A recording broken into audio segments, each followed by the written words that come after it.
សម្ដីស៊ុនអ៊ូខុងមួយម៉ាត់នេះពិតជាមានន័យណាស់បើយើងខ្លួនឯងមិនខ្លាំងទេគ្មានអ្នកណាសុខចិត្តមកជួយយើងឡើយពេលដែលខ្ញុំនៅជាស្វាខ្ញុំបានត្រឹមតែលេងជាមួយស្វាគ្នាឯងប៉ុណ្ណោះតែក្រោយពេលដែលខ្ញុំខំរៀនមានវិជ្ជាគុណពេញខ្លួនបានក្លាយជាស្ដេចហនុមានហើយ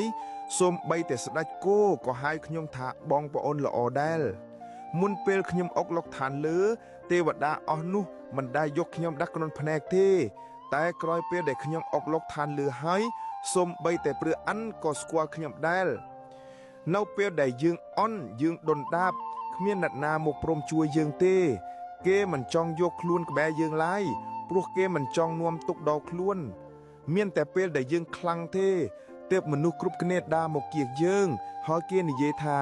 ខ្ញុំពិតជាមើលមនុស្សមិនខុសមែន